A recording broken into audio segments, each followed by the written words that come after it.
자, 오늘 창세기 32장의 말씀은 야곱의 삶의 가장 큰 전환점입니다.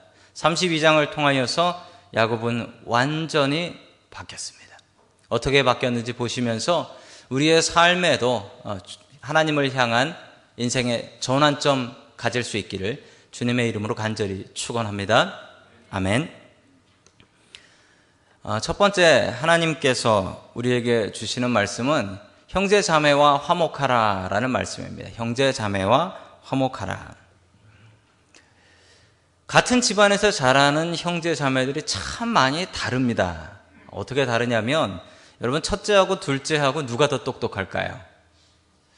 보통 둘째가 더 영리하다 이런 얘기는 많이 들어보셨을 것입니다. 통계 자료에 의하면 첫째가 둘째보다 IQ가 평균 3.5가 더 높다고 합니다. 네. 입가에 미소가 있는 분들은 첫째들이세요. 둘째 분들은 지금 한숨 쉬고 계시네요. 내가 둘째여서 3.5가 떨어지는구나. 자, 반대로 둘째가 잘하는 게 있대요. 둘째는 첫째들보다 사람 관계가 좋답니다. 대인 관계가 첫째보다 둘째들이 친구들도 잘 사귀고, 그래서 큰 기업에서는 둘째를 사장으로, 회장으로 많이 뽑는다라고 합니다. 첫째보다도 둘째가 사람 관계를 더 잘하기 때문이다. 같은 집에서 자랐고 게다가 쌍둥이인 야곱과 에서와 야곱은 참 다른 사람이었습니다. 야곱이 밧단 아람에서 20년이라는 세월을 보냈습니다. 야곱이 가나안 땅으로 돌아올 생각이 처음부터 있었으면 거기서 그렇게 20년이나 보내지는 않았을 것입니다. 야곱이 가나안 땅에 당연히 오고 싶죠. 자기 고향인데, 게다가 부모님이 계신데 가보고 싶죠. 그런데 가지 않는 이유가 딱 하나 있었는데, 그것은 바로 형 에서 때문이었습니다. 형을 만나고 싶지 않았습니다. 형 때문에 가나안 땅에 복이고 뭐고 나는 가나안 안 간다. 바로 형 때문이었습니다. 에서의 성격을 너무도 잘 압니다. 쌍둥이이기 때문에 더 잘 압니다. 한번 화나면 잘 풀리지도 않고, 게다가 사냥을 잘 하는 사람이었기 때문에 자기 같은 사람 들에 가서 죽이는 건 일도 아닌 그런 사람이었습니다. 정말 보고 싶지 않은 그런 형이었습니다. 형제간의 갈등이 있습니다. 이 갈등을 어떻게 해야 될까요? 하나님께서 명령하십니다. 돌아가서 내 형 만나라. 내가 책임질 테니까 돌아가서 네 형 에서 만나라.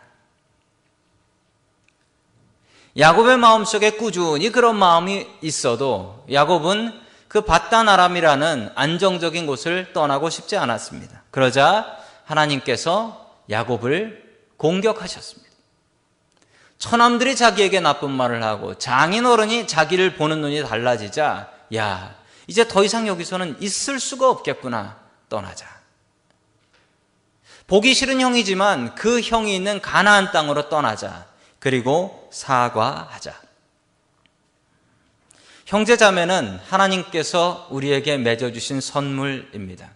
친형제자매는 세상에 태어나서 제일 처음 만나는 평등한 관계라고 합니다. 보통 부모님과 자식은 수직적인 관계지만 형제자매는 수평적인 관계라는 거죠. 이 관계를 잘 유지하길 원하시는 것이 하나님의 뜻이라는 사실입니다. 맺어주신 분이 하나님이시니 또한 하나님께서 화해하라고 야곱을 몰아내시는 것도, 가나안으로 보내시는 것도 당연한 이유입니다. 자, 왜 하나님의 말씀 봅니다. 요한일서 4장 20절 말씀 같이 보겠습니다. 시작. 누가 하나님을 사랑한다고 하면서 자기 형제 자매를 미워하면 그는 거짓말쟁이입니다. 보이는 자기 형제 자매를 사랑하지 않는 사람이 보이지 않는 하나님을 사랑할 수 없습니다. 아멘. 하나님께서 야곱에게 지적하신 것입니다. 내 형제와 화목하라. 지난주에 제가 제 동생하고 전화통화를 했습니다. 저희 집은 누님이 한 분 계시고, 그리고 제 남동생이 하나 있습니다.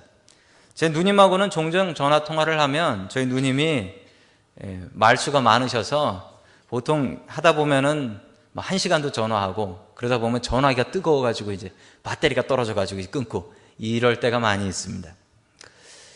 제 동생은 그런데 저랑 좀 이야기를 많이 하지 않습니다. 제 동생은 직업이 교도관입니다. 교도관 되고 나서부터는 제가 전화를 잘 못했어요. 왜 그러냐면 뭐 전화 못 받, 근무 중에는 아예 받지를 못하니까 전화를 못 받아서 전화를 못 하다 보니까, 그리고 또 저녁 때 근무하고 낮에 와서 자고 그러다 보면 전화 통화하기가 쉽지가 않습니다. 그러다 보니까 좀 사이가 잘 멀어지더라고요. 뭐 특별히 나쁜 사이는 아닌데 특별히 또 친한 사이도 아닌 그런 사이가 되어버렸습니다. 갑자기 하나님께서 마음 주셔서 지난주에 제 동생하고 좀 통화를 했는데 통화를 하니까 너무 마음이 편하고 좋더라고요. 그리고 제 동생이 어느 교회 다니는지도 제가 몰랐어요. 목사인데. 그렇게 관심이 없었습니다. 전화를 끊고 나서 따뜻한 마음 주시고 또 동생을 위해서 더 많이 기도할 수 있는 마음을 하나님께서 저에게 허락해 주셨습니다. 하나밖에 없는 제 동생이니까요. 나이가 들면서 사람의 관계는 복잡해집니다. 특별히 형제자매 관계가 복잡해집니다. 저도 결혼을 하고 아내가 있고 자식들이 생기고 그러다 보면 가족 관계가 참 복잡해집니다. 형제 관계도 예전과 같이 그렇게 순수한 관계로 지내는 것이 쉽지가 않습니다. 그럼에도 불구하고 하나님께서 분명히 야곱에게 명령하셨던 것은 내 형 에서를 찾아가라. 그리고 사과하라. 화해하라. 하나님께서 맺어주신 관계이기 때문에 그렇습니다. 여러분의 친형제 자매 관계는 어떻습니까? 여러분 교회 안에서 우리 믿음의 형제 자매들의 관계는 어떻습니까? 하나님께서 맺어주셨습니다.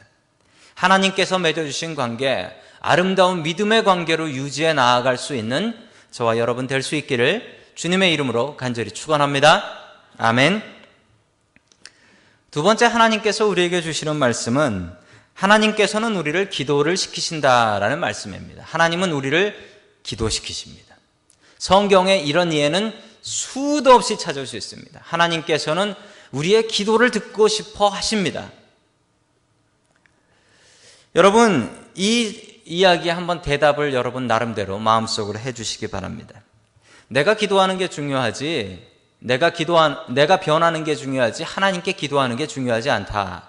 여러분 이렇게 생각하십니까? 어차피 하나님이 하나님 뜻대로 하실 건데 내가 기도를 하나 안 하나 똑같지 않는가? 내가 기도해서 하나님 뜻을 바꿀 수 있는가? 여러분 바꿀 수 있습니다. 하나님께서는 우리의 간절한 기도를 듣고 싶어 하십니다. 그래서 때로는 우리에게 어려운 일들도 많이 주십니다. 여러분 기도 열심히 하는 게 소용이 없다면 예수님은 뭘 하신 거죠? 예수님의 겟세마네 기도는 무엇일까요? 예수님은 왜 그렇게 땀방울이 핏방울이 되도록 기도하셨습니까? 기도 열심히 하는 게 소용이 없다면 예수님이 하신 기도는 도대체 무슨 기도일까요? 여러분 기도하면 바뀝니다. 그런데 정말 중요한 사실 하나가 있습니다. 기도에서 바뀌는 건 하나님이 아니고 내가 먼저라는 사실입니다. 여러분 기도를 열심히 해서 바뀌는 것은 나 자신입니다. 오늘 성경 말씀에서도 기도를 열심히 해서 바뀐 것은 하나님보다도 야곱이었습니다. 여러분 기도 열심히 해서 누가 바뀌어야 하냐면 내가 바뀌어야 됩니다. 내가 바뀐 것을 보고 하나님께서 뜻을 바꾸십니다. 이 순서를 명심하십시오. 기도 열심히 해서 내가 바뀌고 나의 바뀐 모습을 보고 하나님께서 계획을 바꾸신다. 이 순서입니다. 기도 열심히 해서 내가 하나님께서 쓰실 만한 사람이 되면 하나님께서 다른 사람 쓰실래다가 그래 너다 라고 그 사람을 붙잡아서 쓰신다라는 것입니다. 여러분 이 사실 분명히 명심하고 아셔야겠습니다. 기도하는 이유는 내가 바뀌기 위해서입니다. 하나님께서는 너무도 잘 아시는 사실, 사람은 기도로 바뀐다라는 것입니다. 그래서 때로는 사람을 바꾸기 위해서 사람들에게 어려움을 주실 때도 있다라는 것이죠. 야곱의 경우도 그랬습니다. 야곱이 가나안 땅 가지 않으려고 하니까 장인어른하고 사는 집에서 자꾸 차별을 당하고 괄시를 당하고 그래서 내가 도저히 여기 못 살겠네요. 그래서 나가게 했던 것입니다. 그가 기도할 수밖에 없는 자리로 하나님께서 몰아내셨습니다. 가나안 땅에 거의 다 도착했습니다. 정탐꾼 하나를, 자기 종 하나를 먼저 보냈습니다. 에서가 어떻게 하고 있는지, 형님이 어떻게 오고 있는지 보고 싶어서 그랬습니다. 자, 하나님의 말씀 창세기 32장 6절 같이 봅니다. 시작. 심부름꾼들이 에서에게 갔다가 야곱에게 돌아가서 말하였다. 주인 어른의 형님인 에서 어른께 다녀왔습니다. 그분은 지금 부하 400명을 거느리고 주인 어른을 치려고 이리로 오고 있습니다. 아멘. 기가 막힌 노릇이었습니다. 자기 형님 에서가 오는데 화가 난 정도가 아니고 자기를 죽이려고 400명이나 되는 군인을 끌고 자기 목을 자르기 위해서 오고 있다라는 사실을 보았습니다. 기가 막힌 노릇인 것이, 여러분, 이걸 진퇴양난이라고 하나요? 앞으로 가려고 하니 자기 에서 형님이 군인 400명 끌고 오고 있고, 뒤로 돌아서 다시 라반네 집으로 가려고 하니 라반하고는 벌써 사이가 틀어져 버렸고, 자기를 반기는 사이도 아니고, 도무지 앞으로 갈 수도 없고 뒤로 갈 수도 없는 상황입니다. 여러분, 그런데 이 상황을 누가 만드셨습니까? 여러분, 이거 하나님께서 만드셨어요. 이 말도 안 되는 앞으로 갈 수도 없고 뒤로 갈 수도 없는 이 상황을 하나님께서 만드시고 야곱을 거기다가 집어넣어 버리셨어요. 자, 그런데 옴짝달싹할 수 없는 이 야곱이 야복강이라는 곳에서 멈춥니다. 도무지 이 강을 건너갈 수가 없습니다. 가면 죽는 건데, 분명히 죽는 건데 어떻게 할까? 괴로워하는 그 상황에 갑자기 엉뚱한 일 하나가 벌어집니다. 그 일이 24절에 나옵니다. 우리 24절 같이 봅니다. 시작. 뒤에 홀로 남았는데 어떤 이가 나타나 야곱을 붙잡고 동이 틀 때까지 씨름을 하였다. 아멘. 갑자기 씨름판이 벌어집니다. 영어로는 wrestle이라고 나와요. 레슬링을 했다라는 얘기죠. 갑자기 웬 레슬링입니까? 여러분, 올림픽에서 레슬링이 퇴출되기는 했지만 이 레슬링의 역사는 성경 창세기에서부터 나옵니다. 참 아쉽습니다. 자, 갑자기 레슬링판이 벌어지는데 이 레슬링판이 어떻게 벌어졌는지 여러분 성경을 한번 보시기 바랍니다. 누가 시작했죠? 야곱이 아니에요. 어떤 이가 나타나, 어떤 이가 야곱을 붙잡고, 어떤 이가 시작한 거예요. 야곱이 시작한 게 아닙니다. 갑자기 나타나서 씨름판이 벌어졌는데 이 어떤 이는 누구냐면 뒤에 보면 나옵니다. 이분은 바로 사람의 모습으로 변장하고 오신 하나님이셨습니다. 사람의 모습으로 변장하고 오신 하나님과 씨름을 했습니다. 왜 이런 씨름판이 벌어졌을까요? 저는 이 야곱의 씨름 이야기를 생각하면 생각나는 일이 하나 있습니다. 제 어릴 적입니다. 제가 어릴 적 초등학교 1학년 때였습니다. 저희 부모님이 중국집 하고 계셨습니다. 두 분이 다 너무 바쁘셔서 찾길을 건너가야 되고 그 개울 하나를 지나가야 돼요. 학교를 가려면. 그런 길이었는데 그 길을 저 혼자 다닐 수밖에 없었습니다. 그 첫날 어머니께서 여기가 학교다라고 알려주시고 그 다음날부터 저 혼자 갔습니다. 아니, 부모님 손 붙잡고 아시죠? 그 1학년들은 여기다 손수건 달고 다니는 거.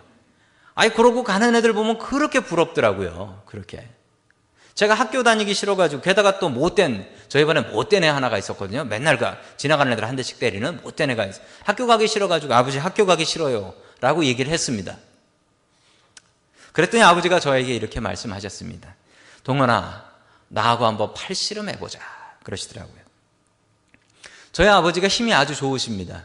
솔직히 지난번에 왔을 때 제가 팔씨름 한번 해볼까 하다가 안 해봤는데, 저희 아버지께서 힘이 좋으셔가지고 제가 청년 때도 저희 아버지 팔씨름 못 이겼습니다. 그런데 저희 아버지께서, 그 하늘 같은 아버지께서 동원아 팔씨름 해보자. 그래서 팔씨름을 그 중국집 카운터 위에 딱 올려놓고 했죠. 한참을 했습니다. 어떻게 됐을까요?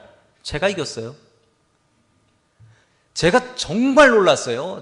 이야, 내가 우리 아버지 팔씨름을 이겼다고. 저희 아버지께서 해주셨던 말씀이 생각납니다. 우리 동원이 못 이기겠네. 저에겐 놀라운 경험이었습니다. 하늘과 같은 아버지를 이겼다. 정말 좋더라고요, 기분이. 그 다음날 학교를 갔습니다. 학교를 가는데 개울을 지나서 학교에 거의 도착했을 때쯤 원수는 외나무 다리에서 만난다고 그 우리 반에서 한 대 꼭 치고 가는 그 놈을 제가 만났습니다. 또 치더라고요. 어제의 내가 아닌데. 제가 그 친구에게 그 그 악당에게 제가 설명을 했습니다. 어제 내가 우리 아버지랑 팔씨름을 했는데 뭐 이었고, 그 얘기가 끝날 때쯤 그래서 뭘 하면서 한 대 또 맞았습니다. 야, 이거 현실은 많이 다르구나. 제가 그게 마음에 사무쳤나 봐요. 그래서 그 이후로 나는 아이들한테 거짓으로 져주지 않겠다, 이 마음을 갖고, 이 신조를 갖고 여지껏 살고, 단 한 번도 저희 아이들한테 져준 적이 없는,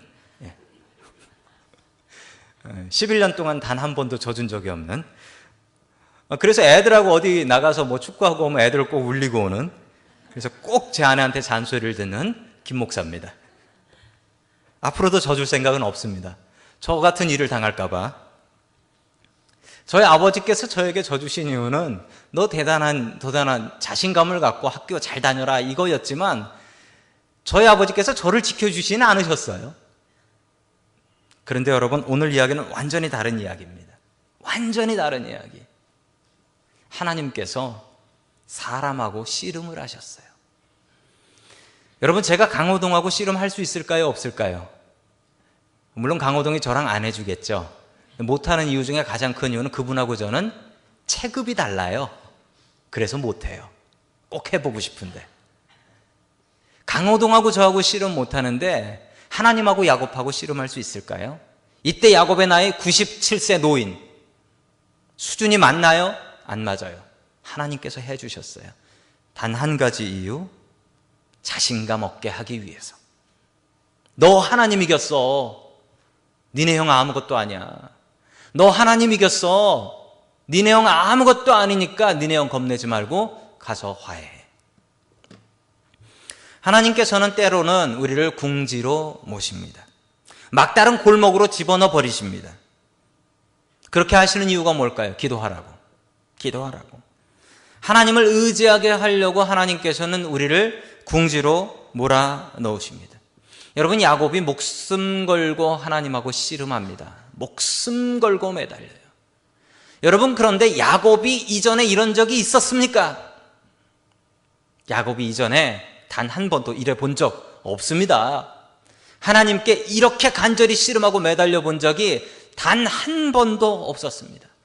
그런데 여러분, 이 야복강의 야곱이 하나님과 씨름하면서 그의 체질이 완전히 바뀌어버렸습니다. 여러분, 하나님께서 우리에게 어려운 일을 주시고 시험을 주실 때는 두 가지 할 수 있는 일이 있어요. 두 가지. 첫 번째는 뭐냐면 포기하는 것. 두 번째는 기도하는 것. 둘 중에 하나예요. 하나님께서 우리에게 어려움 주시면 포기하든지 기도하든지 이 둘 중에 하나예요. 제가 군대 훈련소 있을 때 일입니다. 군대 훈련소, 제가 공군 장교를 갔습니다. 시험 쳐서 들어갔는데, 원래 공군은 시험 쳐서 들어갑니다. 훈련소에 들어가서 훈련을 받는데 이 빨간 모자 쓴 교관들이 나타나더니 교관들이 괴롭히더라고요. 괴롭히는데 먼저 자존심을 완전히 뭉개뜨려 버려요. 니들은 정말 쓸모없는, 너희들 같은 녀석들이 왜 들어왔니? 그러면서 자존심을 완전히 뭉개버리고 잠을 잘 안 재워요. 밤에 자는데 비상 그러면서 운동장에 다 완전군장에서 나오라고 그러고 잠 안 재우고 사람 죽을 만큼 고생시키고 훈련시키고. 여러분, 교관이 참 나쁜 놈들이죠? 여러분, 거기 대놓고 교관이 나쁜 놈이라고 그러면 안 돼요. 교관의 목적은 단 한 명의 낙오도 없이 다 훈련받고 계급장 다는 거. 만약에 계급장 달지 못하고 도중에 나가는 사람 있으면 교관들, 그 사람들이 벌 받아요. 이렇게 열심히 훈련을 받고 있었는데 같이 들어온 친구 하나가 있었습니다. 그 같이 들어온 친구 하나가 도저히 못 참겠다고 에이씨 하면서 일어나서 교관 욕하고 나가버렸습니다. 가능한가요? 가능합니다. 왜냐하면 공군 나가면 육군 훈련소가 기다리고 있습니다. 그 친구는 멋지게 욕 한번 하고 나갔습니다. 그런데 그러고 어떻게 됐을까요? 몇 달 뒤 논산훈련소에서 더 힘든 훈련 받았습니다. 하나님은 우리 인생의 교관이십니다. 우리에게 어려운 일 주십니다. 망하라고? 포기하라고? 아닙니다. 기도하라고. 이 훈련 통해서 변화되라고.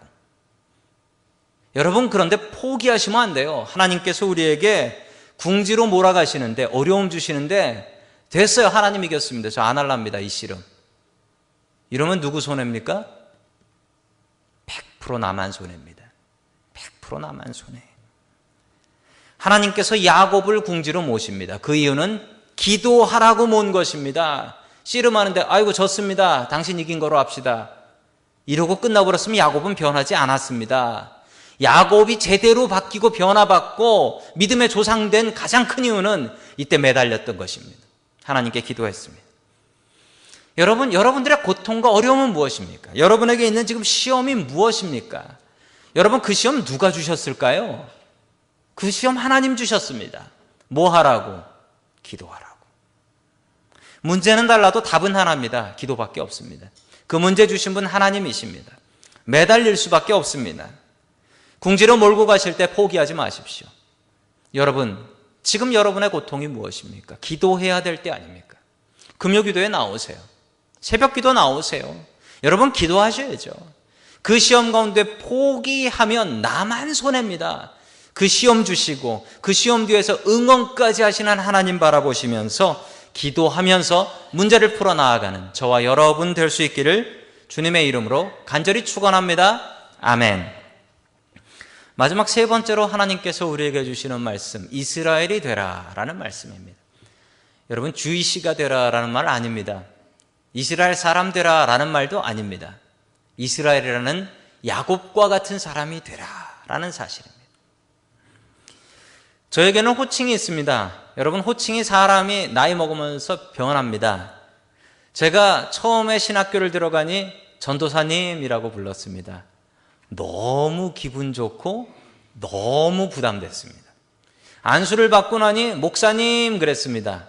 처음엔 듣기 좋았는데 갈수록 부담되는 이름입니다.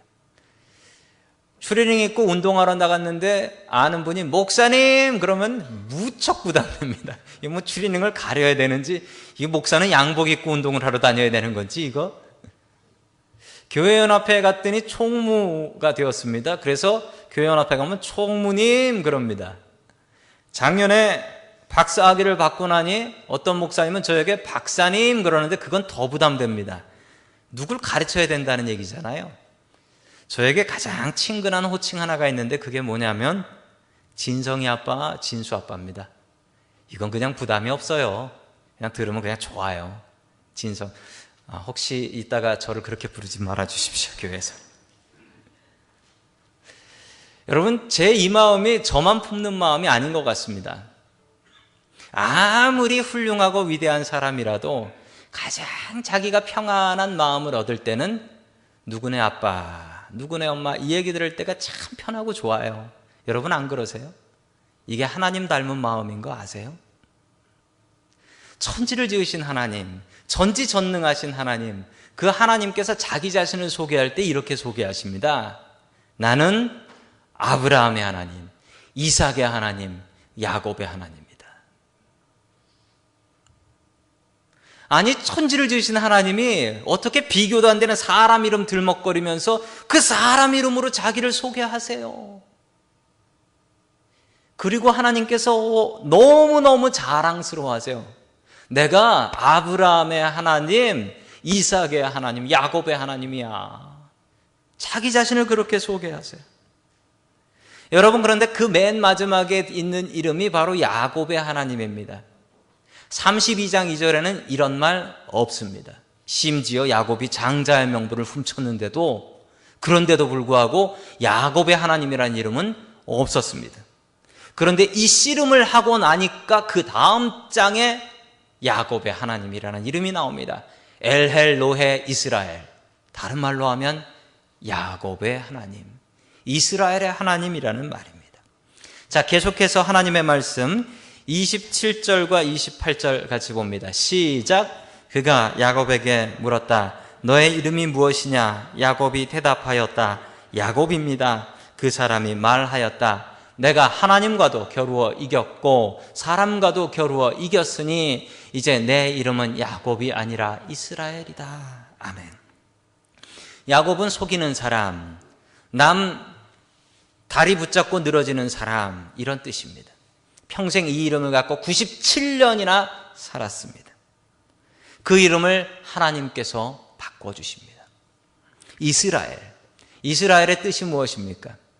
이스라엘은 하나님과 겨루어 이긴 자, 하나님과 겨룬 자, 이런 뜻입니다. 여러분이 누구하고 경기랑 게임을 하다가 지면 어떻죠? 좋으세요? 지면 좋을 일이 없죠. 지면은 분하죠. 억울하죠. 그리고 내가 졌다라는 소문 나지 않기를 원하죠. 그래서 한 판 더 해. 한 판 더 해. 절대로 소문 나는 걸 원하지 않습니다. 그런데 오늘 하나님께서는 일개 97세 노인 할아버지한테 지고 나서 기뻐하시고서요. 그리고 소문까지 내십니다. 그 사람의 이름을 하나님 이긴 사람이라고 이름을 지어줘버려요. 이름은 뭡니까? 내가 부르고 다른 사람이 부르는 거 아닙니까? 그럴 때마다 소문 다 나는 거 아닙니까? 아니, 지고도 이렇게 자랑스러운 분이 어디에 있습니까? 하나님께서 져주셨어요. 그 이유는 자신감 가져라. 너 하나님 이겼다. 세상에 내가 너 뒤 봐주는데 네가 못할 게 뭐가 있냐? 하나님이 너와 함께 하신다. 이스라엘이라는 이름을 줘버리세요. 그리고 그 소문 다 나게 하시고 사람들이 부를 때마다 그래, 나 하나님 이겼다. 나 하나님 이긴 사람이다. 세상에 내가 두려워할 게 뭐냐? 자신감 갖고 살게 하십니다. 여러분의 괴로움과 어려움은 무엇입니까? 여러분 그 열쇠 어디 있을까요? 그 문제의 열쇠 어디 있을까요? 하나님께 있습니다. 기도해야 받을 수 있습니다. 씨름해야 얻을 수 있습니다. 여러분 지금 이 자리가 야복강입니다. 하나님께서 여러분들과 씨름 한판 하려고 기다리고 계십니다. 어떻게 하시겠습니까? 매달려야겠지요? 기도해야겠지요? 문제를 주신 분도 하나님이십니다. 해결하실 수 있는 분도 하나님이신 줄로 믿으시기 바랍니다. 아멘. 김미경이라는 분이 계십니다. 국민 강사죠. 리더십 강의를 하고 다니시고 이 회사마다 다니시면서 강의를 하시는 분인데 이분이 너무너무 리더십 강의를 컨설팅을 너무 잘하셔서 이분이 김미경 쇼라는 TV 쇼도 생겼어요. 드림 워커라고 해요. 드림 워커.